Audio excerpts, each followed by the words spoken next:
Assalamualaikum warahmatullahi wabarakatuh.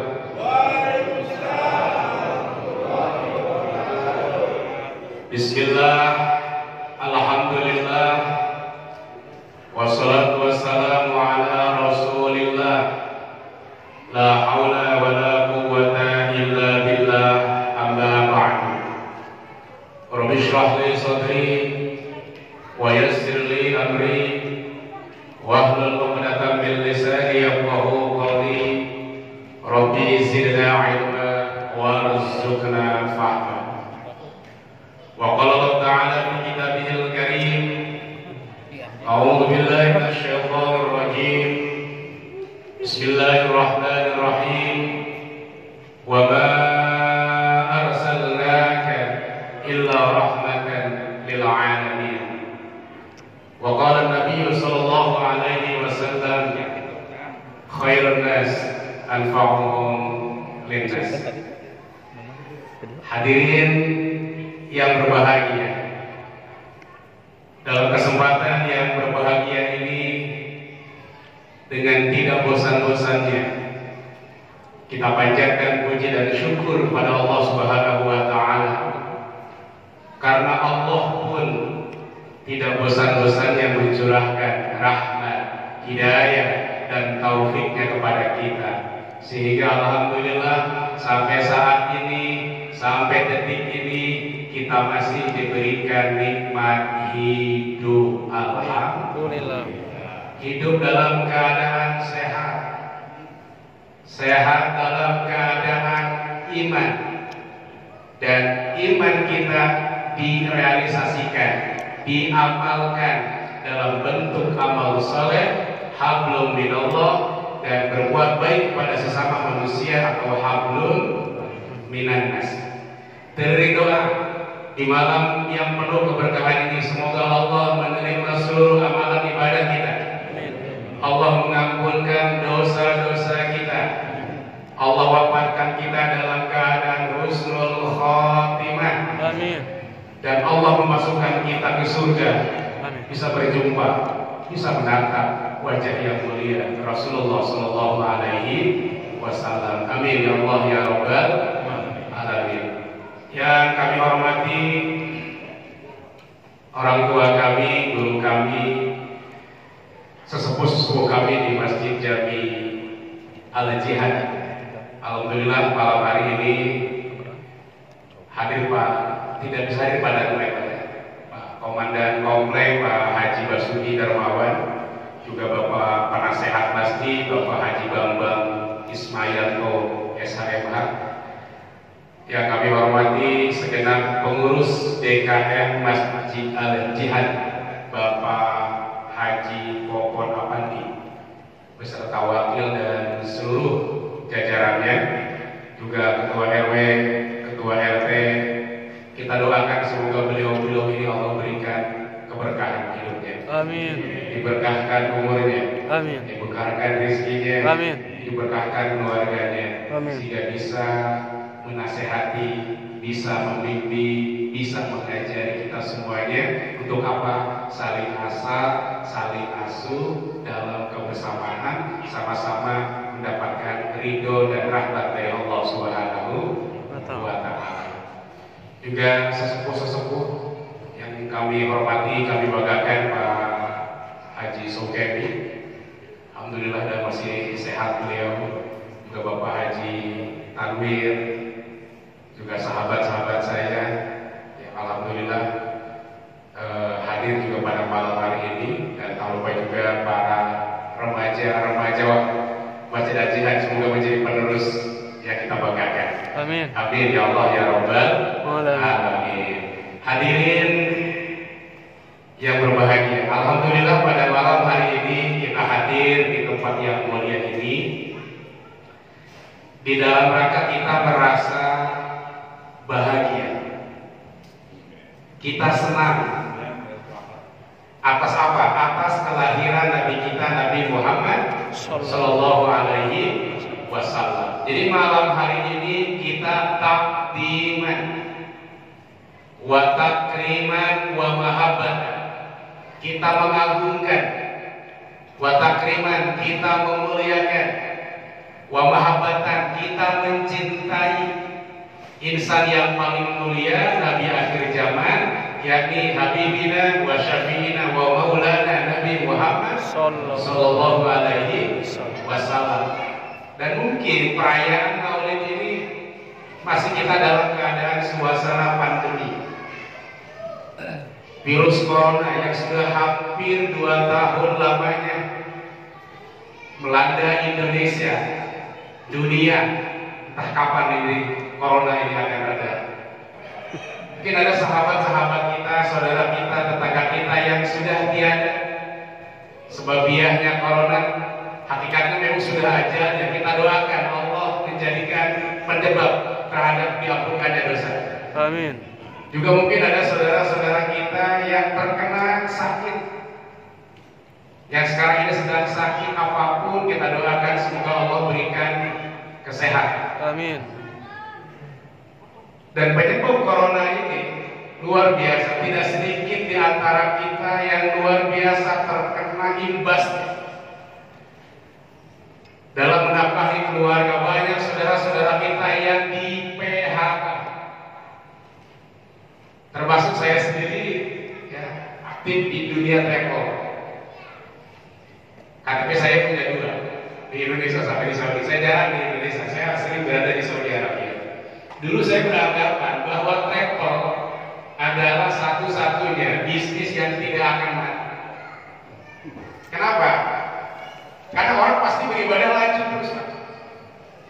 Tapi begitu datang Corona, luar biasa. Sekarang sudah 90% pertravelan di Indonesia sudah angkat bendera putih.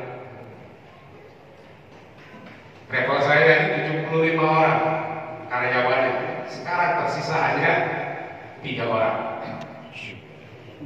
Yang 72 bawa-bawa ada yang ada di rumahnya. Ya tinggal satpam, admin, menjaga. Tinggal bertiga. Ini luar biasa dahsyat. Jadi kalau teman-teman yang masih dapat kerjaan, alhamdulillah. Ini luar biasa cobaan bagi kita. Corona ini menguji iman kita, menguji kesabaran kita. Yang terpenting kita sehat walafiat. Ya. Corona tetap akan ada.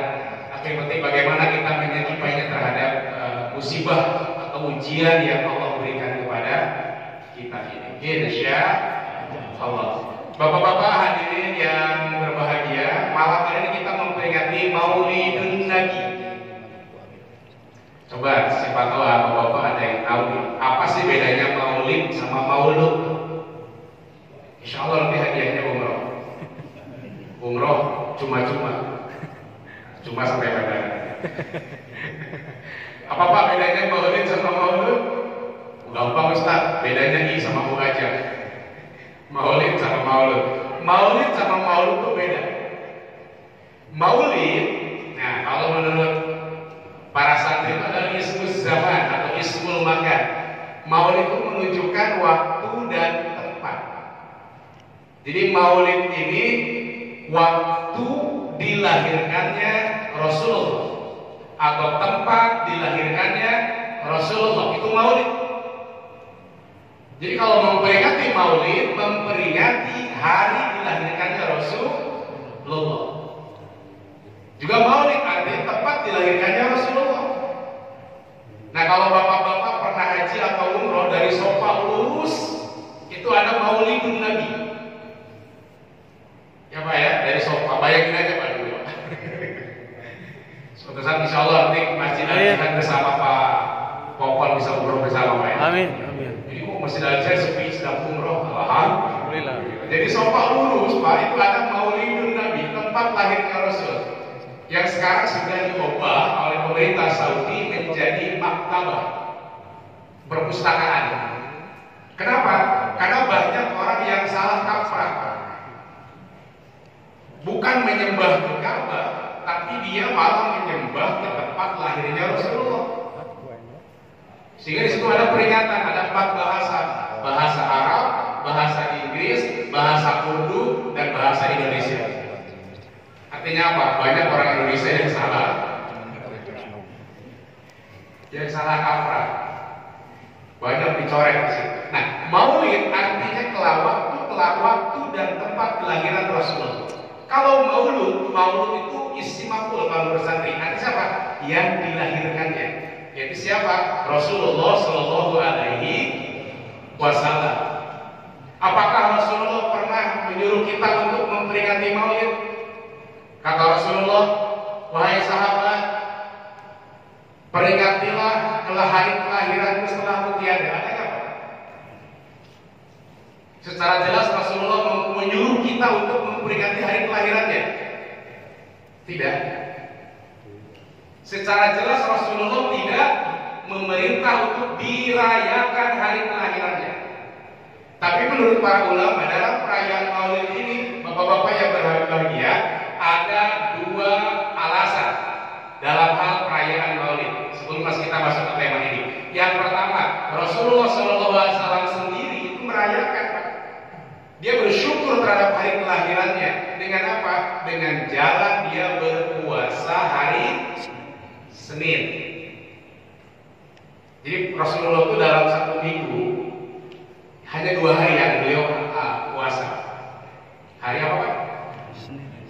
Hari Senin dan hari Kamis.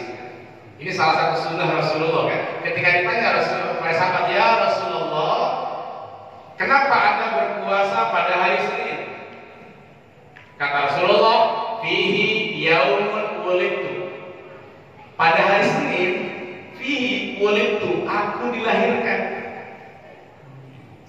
Jadi Rasulullah bersyukur kepada Allah pada hari kelahirannya dengan apa? Menjalankan puasa sunnah hari Senin dan hari Kamis. Sehingga inilah salah satu sunnah yang memang dianjurkan untuk kita laksanakan. Sunnah-sunnah Rasulullah yang memang selalu dan senantiasa dilaksanakan, puasa Senin Kamis. Apalagi, Pak? Sholat duha, sholat tahajud, baca Quran, beristighfar, bersedekah, dan sholat di masjid. Sholat berjamaah di masjid itu salah satu kebiasaan Rasulullah SAW. Nah, ini yang pertama, Rasulullah bersyukur kepada Allah dengan melaksanakan puasa hari Senin, tanda syukur akan kelahirannya. Ini yang pertama. Yang kedua, secara sejarah, bapak-bapak yang berbahagia, sebelum zaman kerasulan, ada sosok yang bernama paman Rasulullah, bapak paling pasti kenal. Sosoknya terkenal, namanya Abu Lahab. Kenal, Pak? Kenal. Pernah ketemu sama Abu Lahab? Abu Lahab, namanya diabadikan di Al-Quran, surah Al-Lahab. Tabat syada Abi Lahabin wa tab. Itu pamannya, Pak, paman Rasulullah, adik dari ayahnya Abdullah. Abu Lahab luar biasa, menentang Rasulullah, bahkan dia beberapa kali ingin membunuh Rasulullah, sangat membenci Rasulullah. Tapi dikisahkan waktu kelahiran Nabi Muhammad dikasih kabar sama namanya Suwaibah. Suwaibah ini budak dari Abu Lahab. Disampaikan kepada Lahab, ya Abu Lahab, ponakanmu telah lahir, diberi nama Muhammad bin Abdullah. Abu Lahab pada saat itu merasa senang, merasa gembira atas kelahiran Nabi Muhammad. Karena gembiranya Abu Lahab, karena senangnya Abu Lahab kelahiran Nabi Muhammad, dia rasa gembira, langsung memberdayakan seorang budak yang namanya Suwaibah. Kata Abu Lahab, wahai Suwaibah, mulai saat ini engkau merdeka. Aku bahagia, aku senang karena ponakanku lahir Muhammad bin Abdullah. Suatu saat paman Rasulullah Sayyidina Abbas bermimpi. Kata Abu Lahab, aku mendapatkan siksa dari Allah, tapi aku diringankan siksaku setiap hari Senin karena aku merasa bahagia atas kelahiran Rasulullah. Abu Jahal aja, Pak, bahagia atas kelahiran Rasulullah, mendapatkan keringanan siksa, apalagi kita sebagai umatnya. Harus bahagia, harus senang. Jika surah Yunus, qul bi fadlillahi wa bi rahmatihi fa bidzalika falyafrahu. Atas kurnia dan rahmat Allah Allah, falyafrahu, maka bergembiralah. Jadi malam hari ini kita bergembira atas kelahiran Nabi Muhammad. Nikmat yang terbesar yang Allah berikan kepada kita, bapak-bapak yang berbagi apa? Nikmat iman. Kita menjadi umat Rasulullah dan beriman akan kerasulannya.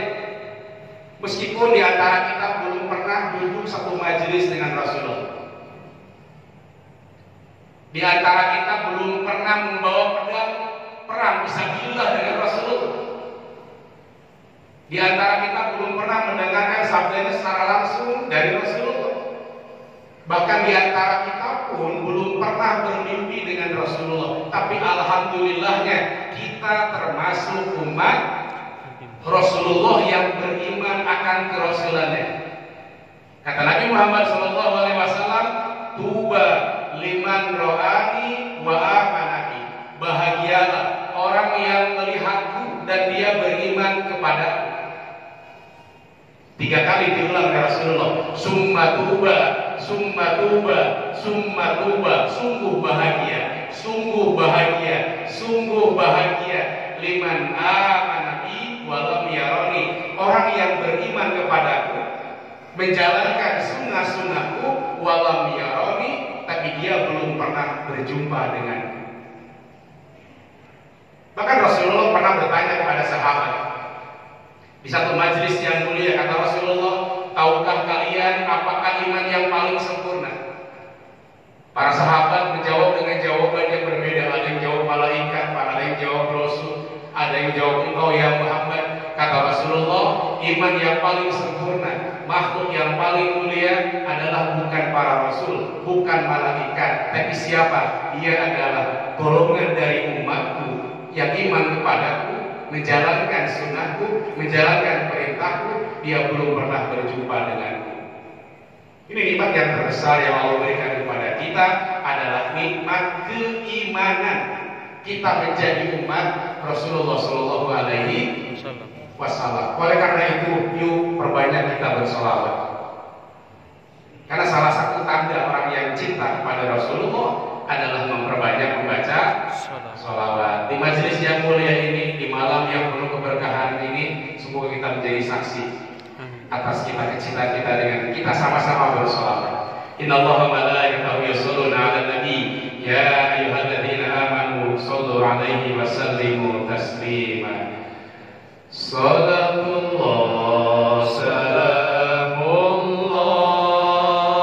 ala Taha Rasulillah. Salatullah salamullah ala Yasin Habibillah. Tawassalna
apabila kita nanti bisa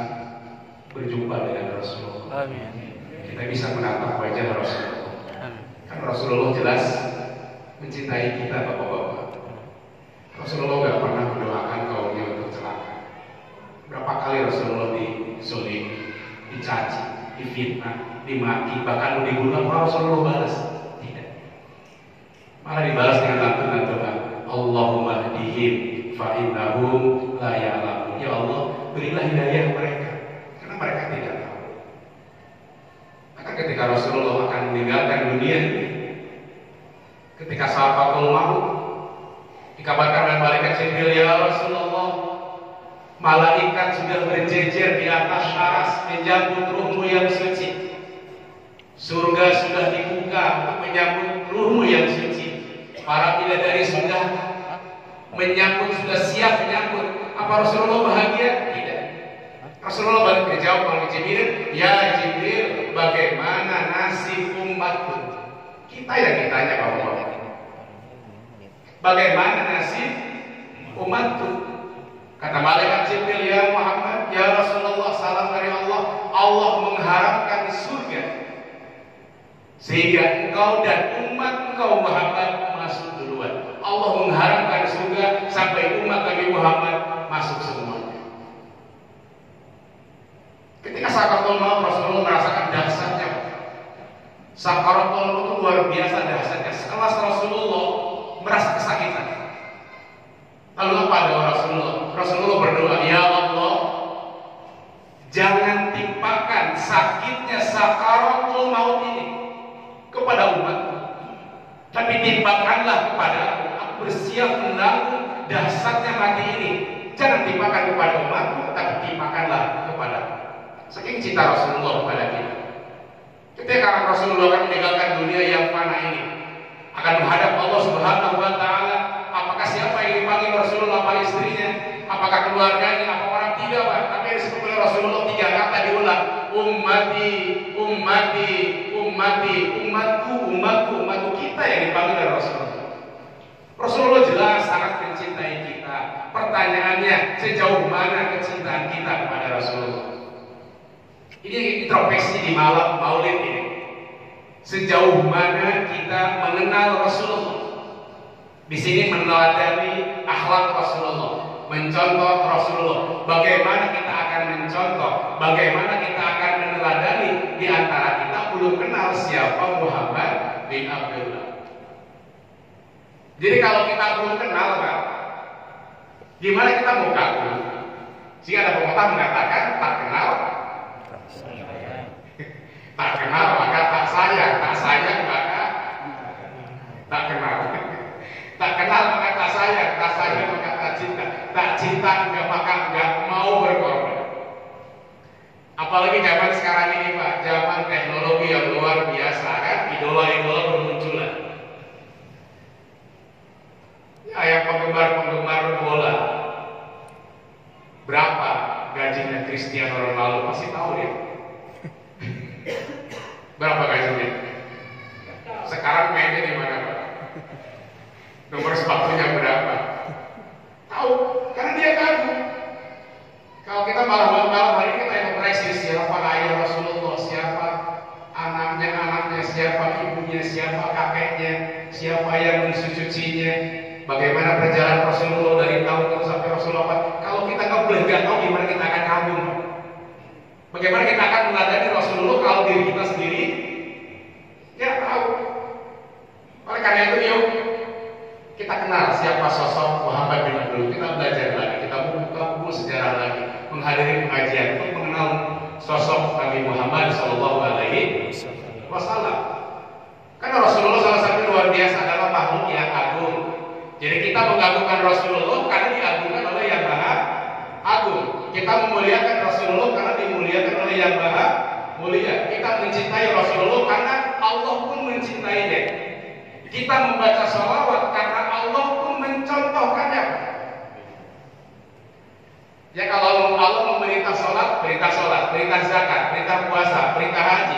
Tetapi ketika Allah Subhanahu wa Ta'ala memerintahkan membaca sholawat, Allah sendiri yang mencontohkan. Innallaha wa malaikatahu yusholluna 'alan nabi ya ayyuhalladzina amanu shollu 'alaihi wa sallimu tasliman. Allah, malaikat bersolawat. Wahai orang-orang yang beriman, shollu, bersolawatlah untuk Rasulullah. Allah mengagungkan Rasulullah. Sehingga di Al-Quran akan wa innaka la'ala khuluqin adzim. Sesungguhnya engkau wahai Muhammad benar-benar berada dalam budi pekerti yang baik, berhubungan dengan Allah dan berhubungan dengan sesama manusia. Bahkan dalam Al-Quran Allah memanggil Nabi Muhammad tidak memanggil nama. Ya, Allah mengagungkan, Allah menghormati Rasulullah. Kalau Allah memanggil Nabi Isa, menyebut nabi-nabi yang lain, itu disebut namanya. Ya Isa, Ya Musa, Ya Ibrahim, Ya Adam uskun, wahai Adam. Ketika menyebut Nabi Muhammad, Allah Subhanahu wa Ta'ala menyebut dengan panggilannya, dengan pangkatnya. Tadi Qori membacakan, laqad kana lakum fi Rasulillah. Rasulillah yang disebut. Ini tanda menghargai. Ya kalau Bapak misalnya gini Pak, Bapak lagi jalan, ketemu Pak Camat. Lalu Bapak menyapa Pak Camat.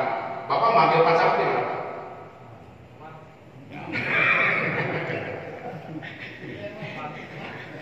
Dipanggil pakatnya, singkat aja Pak gitu ya. Kebetulan namanya Rahmat. Assalamualaikum Pak Camat. Waalaikumsalam Pak Ustaz. Ada saling menghormati, disebut Pak Camat. Tapi kalau misalnya namanya tadi Pak Camat, namanya Rahmat, ketemu Waalaikumsalam, disebut ujungnya doang, tidak ada penghargaan. Pak Ketua, Pak RW, Pak RT, hadir Pak RT di sini. Mana Pak RT? Jangan sampai disingkat ya, nanti tete soalnya. Pak Camat, Pak RT, itu tandanya kita menghargai. Allah pun banyak menyebut Nabi Muhammad dengan pangkatnya. Hanya 4 kali dalam Al-Quran Allah memanggil nama Muhammad. Tetapi itu pun diikuti dengan pangkatnya. Tadi Qori Ustaz Mustafa membacakan di surah Al-Ahzab ayat 40. A'udzubillahi minasyaitonir rajim. Bismillahirrahmanirrahim. Maka Muhammadun aba ahadin mir rijalikum walakin Rasulullah wa khataman nabiyyin. Disebut di situ namanya Muhammad. Maka Muhammadun. Tetapi kesananya diikuti dengan pangkatnya. Walakin Rasulullah wa khataman nabiyyin. Nabi Muhammad itu adalah bukan bapak dari kalian semuanya. Tapi siapakah Muhammad itu? Yang pertama adalah Rasulullah, utusan Allah. Yang kedua, wa khataman nabiyyin, penutup para nabi. Para nabi dan rasul itu banyak. Ada yang tahu nggak jumlahnya para nabi? Jumlah nabi berapa? Dulu nggak tahu Pak ya, sekarang lupa. Ada yang menyebut dalam hadis redaksinya sekitar beda-beda. Ada yang sekitar 124.000 nabi Pak. Nabi, ya 124.000 nabi. Yang termasuk Rasul kata Rasulullah ada 300-an. Ada yang nyebut 300, ada yang nyebut 313, sekitar 300-an. Itu yang termasuk Rasul. Karena Al-Quran mengatakan wa minhum man qasasna 'alaika wa minhum man lam naqsus. Ada Rasul yang diceritakan, ada Rasul yang tidak diceritakan. Yang Allah sebutkan dalam Al-Quran yang wajib dikitabkan ada 25. Yang terakhir adalah Nabi Muhammad Sallallahu Alaihi Wasallam. Kata Rasulullah, "Ana khiyarun min khiyar." Saya adalah pilihan dari pilihan dari pilihan. Ana khatamun nabiyyin, la nabiyya ba'di. Tidak ada lagi nabi setelahku. Tidak ada lagi nabi setelahku. Dalam sejarah banyak Pak yang mengaku-ngaku sebagai Rasul. Zaman Rasul ada namanya Musailamah. Ya, Musailamah sampai dibunuh sama sahabat. Di India abad ke-18, India itu penduduknya sekitar 1 miliar. Ada satu orang yang mengaku nabi yang kedua, namanya Mirza Ghulam Ahmad. cakep. Mirza Ghulam Ahmad. Sampai sekarang masih ada pengikutnya. Ahmadiyah. Dia mengaku Nabi yang ke-26. Punya Al-Quran sendiri namanya Tazkirah. Ya, kalau Tazkirah kalau dilihat persis seperti Al-Quran bahasa Arab, tapi kalau diteliti ternyata Tazkirah itu adalah bacaan-bacaan dari Al-Quran. Jadi kadang-kadang Al-Qurannya ada, tapi di otak-atik, dirobek. Seperti di surah Al-Qadar. Al-Qadar pun ada di Tazkirah kitabnya Ahmadiyah. Inna anzalnahu, kalau di Al-Quran Inna anzalnahu fi lailatul qadar. Tapi kalau di Tazkirah Inna anzalnahu fil qadiyah. Jadi ujungnya apa ya beda? Sesungguhnya Allah menurunkan Tazkirah di kota Qadiyah. Jadi dibaca ujungnya. Atau ayatnya sama, tapi artinya yang dirubah sama mereka. Seperti ini, Nabi Isa mengkabarkan, Nabi Isa ada bahagia akan kedatangan Nabi yang benar. Nabi Isa berbahagia. Kata Nabi Isa, wa mubasysyiran bi rasulin ya'ti min ba'di ismuhu Ahmad. Aku kasih kabar gembira ya, kata Nabi Isa. Aku kasih kabar gembira ya, akan datang suatu saat Rasul yang terakhir min ba'di setelahku ismuhu Ahmad. Namanya Ahmad. Ahmad adalah panggilan Nabi Muhammad. Itu Nabi Isa mengkabarkan kepada umatnya. Tapi di Tazkirah diterjemahkannya lain. Akan datang Nabi ke-26 dari India yang bernama Mirza Ghulam Ahmad. Ayatnya sama artinya ya, beda. Sampai diajak mubahalah Mirza Ghulam Ahmad ini. Mubahalah itu gini, sumpah sama para ulama di India. Hei Mirza Ghulam Ahmad, kita sumpah kalau kau memang benar Rasul, kami semuanya celaka sama keluarga. Tapi jika engkau salah, maka engkau yang celaka. Mubahalahnya seperti itu, Pak. Dilalahnya suatu saat Mirza Ghulam Ahmad sedang buang air besar. Kalau sekarang kan buang air besar enak ke toilet ada kloset. Kalau dulu enggak kan? Dulu pakai apa, Pak? Kalau di kampung itu kan ada bag-bagan. Ada jamban, gitu kan, di bawahnya apa? Kolam, ada lele, ya. Kita nyemplung langsung dimakan sama lele. Habis itu lelenya diambil, dimakanlah kita. Saling menguntungkan lah kita sama lele itu. Kadang kita lagi ke mana tuh, ke kali. Zaman saya itu kecil, atau zaman bapak-bapak mungkin lebih parah lagi, Pak ya. Nah, Mirza Ghulam Ahmad sedang buang air besar di jamban seperti itu, Pak, kayak pakai kayu. Dan lalahnya roboh itu, Pak. Roboh, mati seketika di luar pantai. Jadi satu-satunya Nabi yang mati dalam luncuran kayaknya Mirza Ghulam Ahmad. Itu Nabi yang mengaku Nabi 26. India, di Indonesia banyak apa? India 1 miliar, yang aku hanya satu. Dalam catatan sejarah yang saya tahu hanya satu orang. Indonesia penduduknya 200 berapa pokoknya? 250 juta ya. Nah, seperempatnya India. Tapi yang ngaku Rasul banyak. Di Jakarta tahun 2000-an ada namanya Lia Eden. Masih ada nggak Pak ya? Udah 3 ya, udah mati dia. Lia Aminuddin ngaku dia Nabi yang ke-26. Bahkan saya alhamdulillah punya kesempatan dulu sering ngasih ceramah di Rutan Pondok Bambu tahun 2000-an itu sempat ketemu sama Lia Aminuddin di Rutan Pondok Bambu. Ternyata Pak, di penjara pun dia nggak tobat. Kan ditanya, memang dia mendapatkan wahyu Nabi yang ke-26. Setelah di penjara dia nggak tobat, malah ngakunya apa? Ruhul Amin, ngakunya malaikat. Sehingga orang itu dilihat bukan Lia Eden, Lia Edan ya. Dia dulu itu di Jakarta, Pak, di Bogor ada. Kalau Bapak tahu, dulu namanya Ahmad Musodek. Iya, Ahmad Musodek betul Pak. Di Gunung Salak kalau nggak salah. Kalau itu kan seperti interogasi ke polisi. Kamu benar Nabi dia, tapi 26. Kerja kamu apa?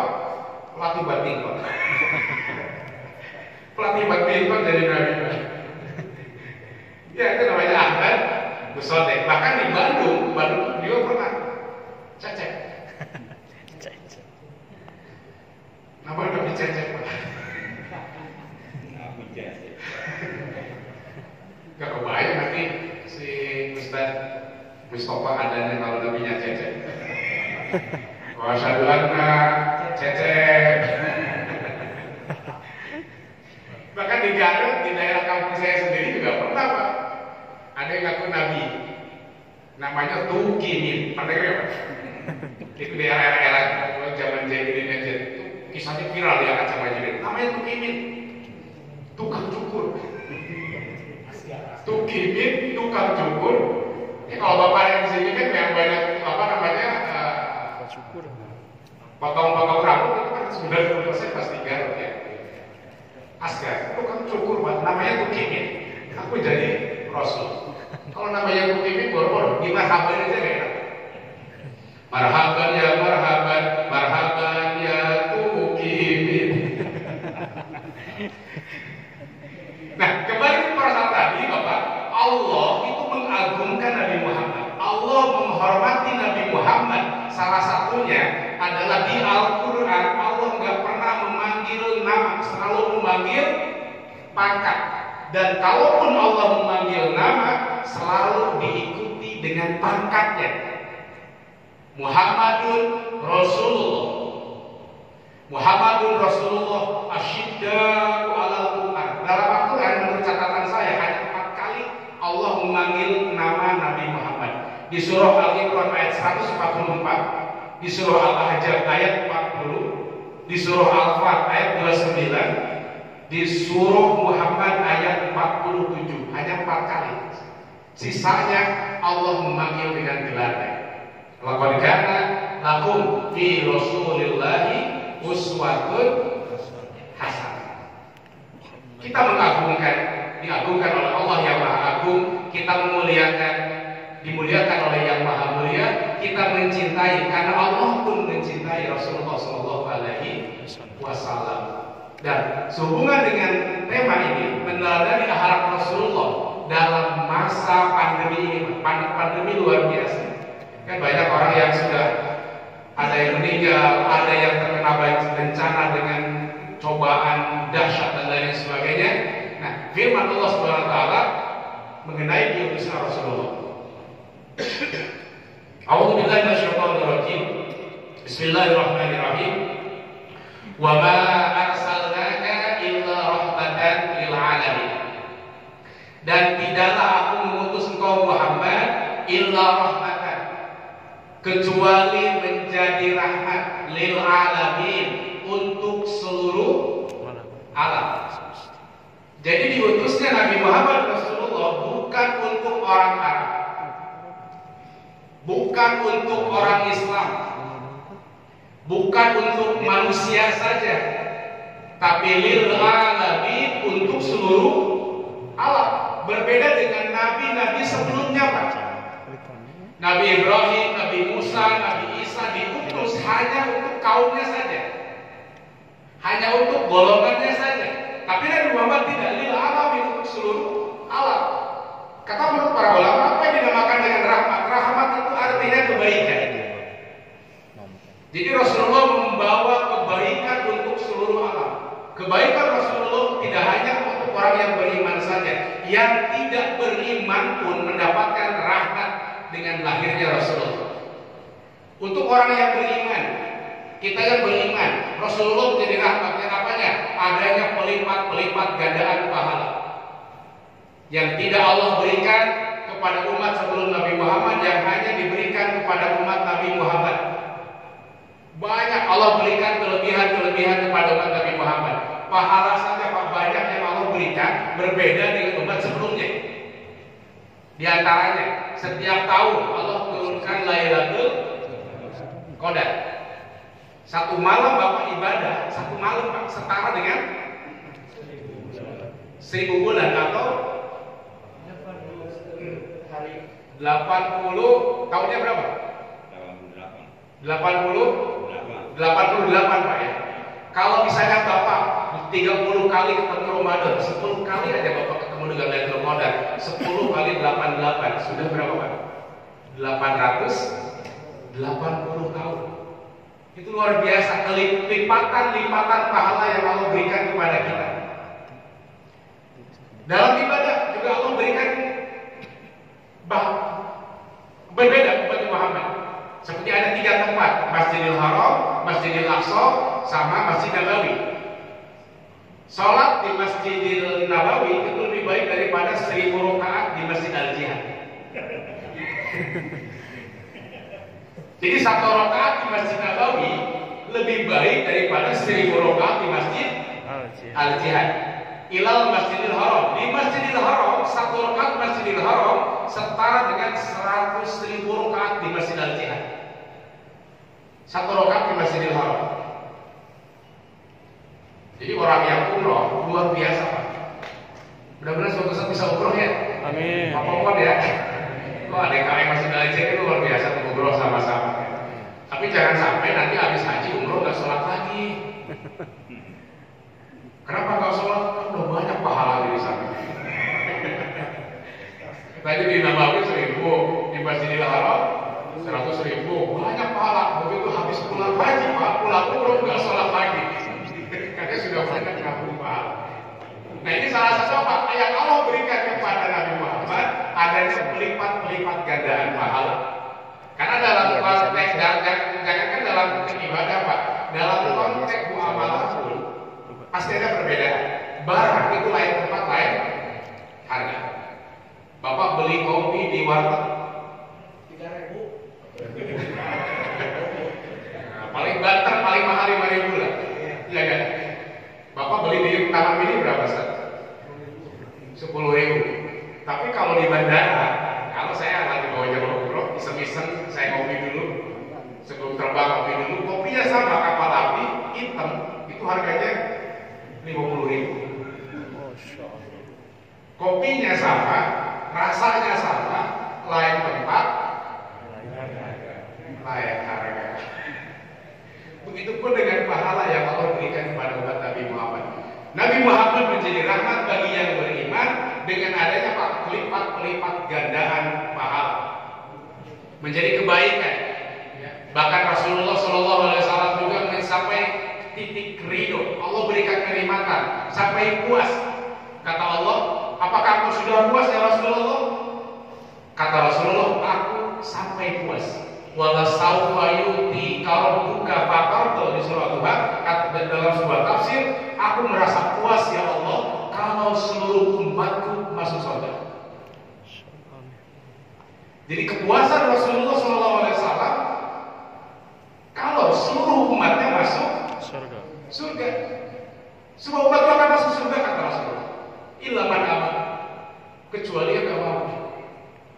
Semua umatku akan masuk surga, illa man aba, kecuali dia yang gak mau. Nah, kembali tadi Rasulullah menjadi rahmat bagi yang beriman. Bagi yang kufur pun Rasulullah menjadi rahmat. Dengan apa Pak? Dengan ditundanya azab. Jadi Allah tidak mengazab kaum yang durhaka di umat Nabi Muhammad, ditunda azabnya, dikasih waktu, dikasih kesempatan untuk dia bertobat. Terhalang azabnya itu. Jadi dengan keberadaan Nabi Muhammad, Allah menunda azab. Nah, berbeda dengan kaum-kaum zaman dahulu kala. Umat-umat zaman dahulu kala, nabi-nabi zaman dahulu kala, azabnya yang Allah berikan kespa. Jangankan di akhirat, di dunia saja sudah Allah berikan. Pernah saya sampaikan Nabi Nuh alaihissalam usianya 950 tahun. Jadi usia Nabi Nuh 1200, berdakwahnya 950. 1000 kurang 50. Jadi usia zaman dulu panjang-panjang. Zaman sekarang rata-rata berapa? 60, 70, 100 tahun sudah jarang sekarang ya. Nabi Nuh 950 tahun berdakwah, yang beriman hanya 40 orang. Bayangin Pak. Yang beriman hanya 40. Doa Nabi Nuh direkam di Al-Quran surah ayat 15. Rabbi la tadar alal ardi minal kafirina dayyara. Ya Allah, jangan sisakan sepotong pun umat kafir di muka bumi ini. Jangankan satu, sepotong pun. Itu doa Nabi Nuh dikabul, terjadi hujan, banjir, umat kafir mati tenggelam. Jadi azab yang Allah berikan tidak hanya di akhirat, di dunia saja sudah Allah berikan.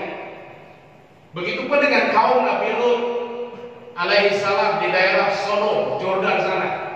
Ya, di daerah satu kampung ada namanya Sodom. Namanya Sodom. Ya, jadi di kampung Sodom itu ada kebiasaan laki-laki suka terhadap laki-laki. Sehingga laki-laki kalau suka laki-laki melakukan perbuatan sodomi, karena berasal dari daerah Sodom sana. Ada di sini LGBT. Apa yang Allah berikan azab kepada kaum Nabi Lut sudah diperingati oleh Allah, wahai kaumku, janganlah kalian beriman, jangan maksiat. Perbuatan maksiat merajalela. Akhirnya azab yang Allah berikan kepada kaum Nabi Lut, fakana aliyah safilah, seolah-olah bumi diangkat. Jadi kalau setelah teks Al-Quran, Sodom itu diangkat, lalu dibalikan. Jadi orang kafir, orang ikat, mati semuanya. Nah, tapi umat Nabi Muhammad, Rasulullah SAW menjadi penahan azab. Ya, Rasulullah nggak pernah sekali lagi mendoakan kaumnya untuk celaka. Rasulullah nggak pernah membalas keburukan dengan keburukan. Rasulullah nggak pernah membalas kezoliman dengan kezoliman, tapi selalu dibalas dengan lantunan doa dan kebaikan. Ketika Rasulullah datang ke Taif, sampai Rasulullah berdarah, ditawarin malaikat Jibril untuk berdoa kepada Allah agar gunung itu diangkat lalu ditimpakan kepada Taif. Apa jawaban Rasulullah? Jangan Jibril, fa innahum la ya'lamun. Mereka karena nggak tahu. Andaikan mereka tahu, mereka nggak akan berbuat seperti itu. Saya berharap, saya bermohon kepada Allah, kaum Taif sekarang kafir, kaum Taif sekarang mengusik. Saya berdoa kepada Allah, suatu saat akan lahir dari mereka turunan orang-orang yang beriman kepada Allah. Jadi kezaliman dibalas dengan doa. Ini akhlak Rasulullah. Mampu nggak kita seperti Rasulullah? Orang zalim dibalas dengan doa.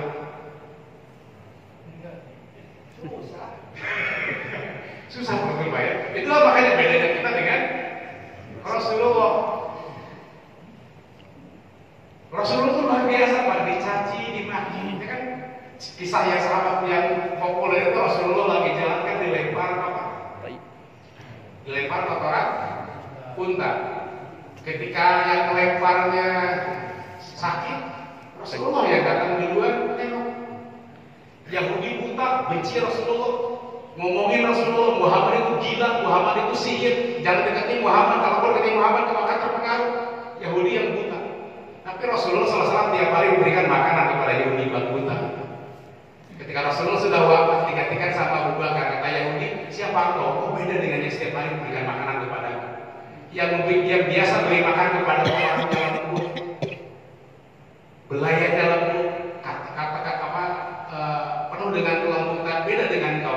Kata Abu Bakar, ketahuilah, yang setiap hari memberikan makanan kepadaku adalah Muhammad bin Abdullah, orang yang paling kau benci.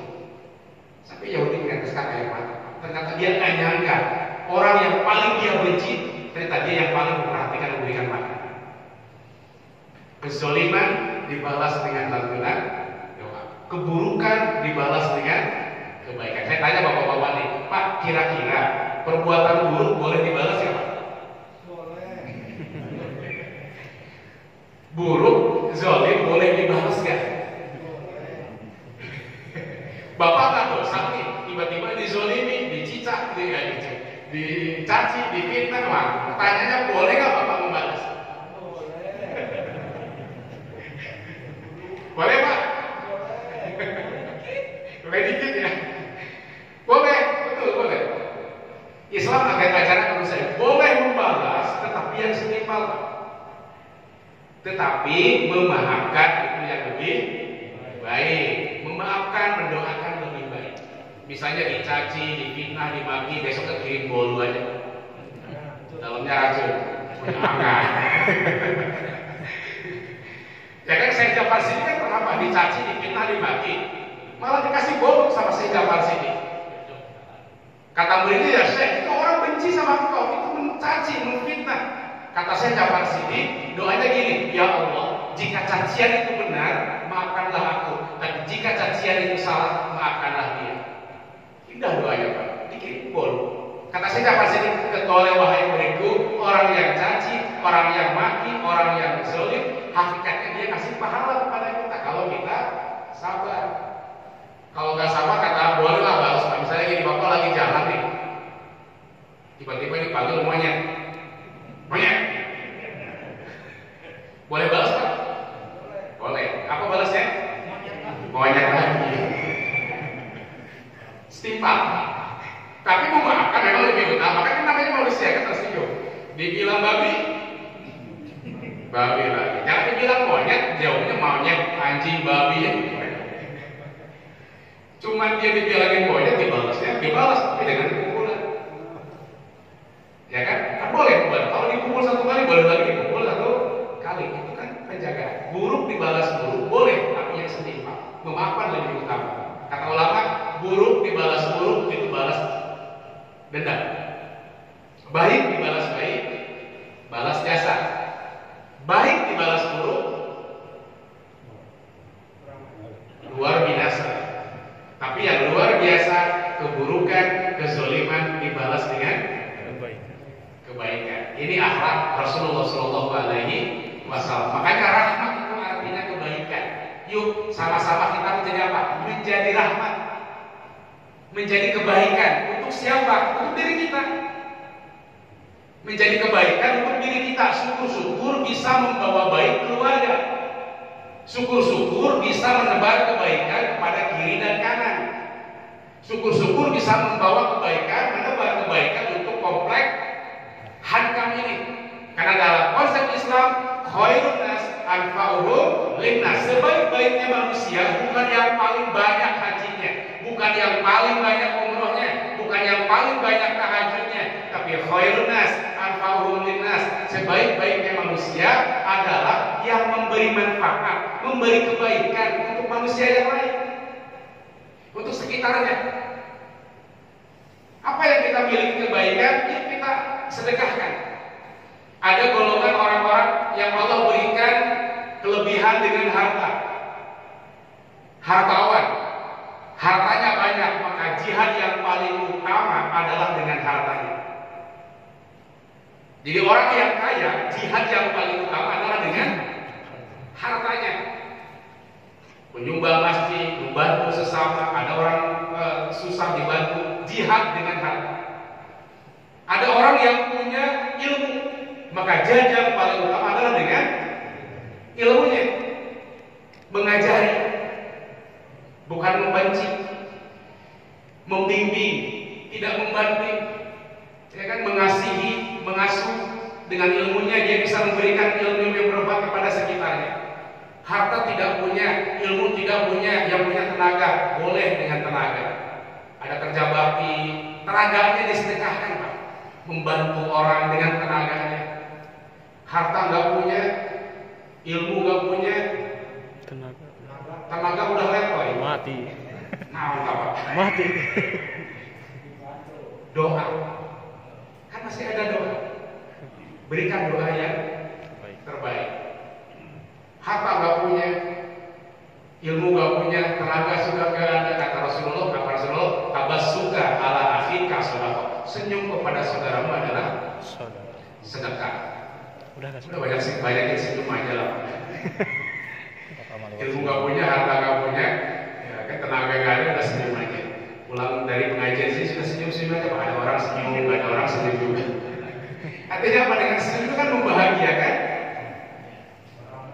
membahagiakan orang lain.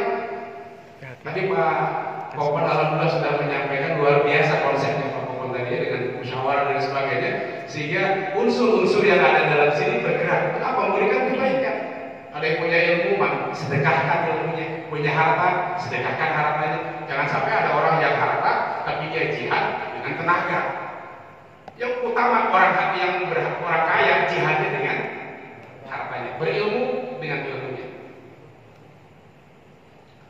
Di hadis dinyatakan bahwa sebagai penutup, sudah jam 10 ya, Rasulullah SAW bersabda dalam hadisnya, man kana fi hajati akhihi kana Allah fi hajatihi. Barang siapa yang membantu kebutuhan saudaranya, maka Allah akan mencukupi kebutuhannya. Tolong menolong. In ahsantum li anfusikum. Kalau kita berbuat baik kepada orang, pada hakikatnya kita berbuat baik kepada diri kita sendiri, Pak. Man nafasara mukminin, barang siapa yang membebaskan kesulitan mukmin dari kesulitan-kesulitan dunia, maka Allah akan membebaskan dari kesulitan pada hari kiamat. Barang siapa yang memudahkan urusan orang lain di dunia, maka Allah akan mudahkan urusannya di akhirat. Barang siapa yang menutup aib saudara kita, ini yang zaman sekarang, Pak, sudah hilang.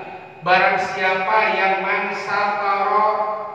satara musliman, yang menutup aib saudaranya, menutup aib muslim sendiri yang lain, maka Allah akan menutup aibnya pada hari kiamat.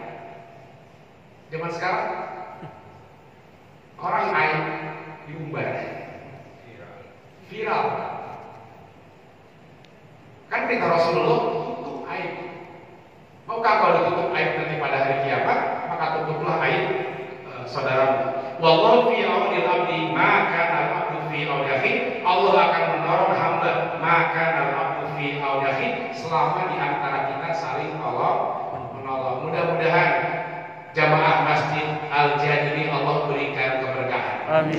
Ya, para orang yang kayanya dermawan. Amin. Tidak susah untuk mengeluarkan uang. Amin. Membantu yang kesusahan.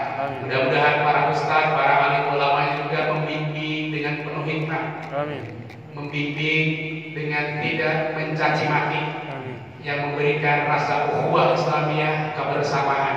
Amin. Juga jamaah di sini saling asah, saling kasih, saling asuh, saling bantu sama sama lain, yang saling membantukan. Apalagi di masa yang sulit sekarang ini, di masa pandemi COVID-19.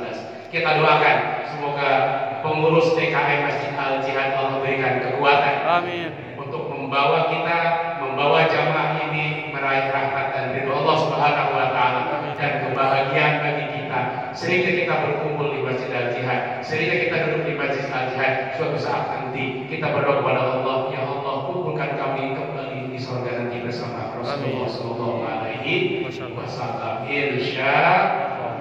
Demikian yang dapat kami sampaikan. Terima kasih atas segala perhatian dan mohon maaf apabila ada hal-hal yang kurang berkenan.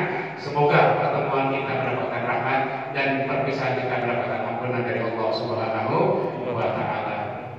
Sebelum ditutup, mari sama-sama kita akhiri dengan doa.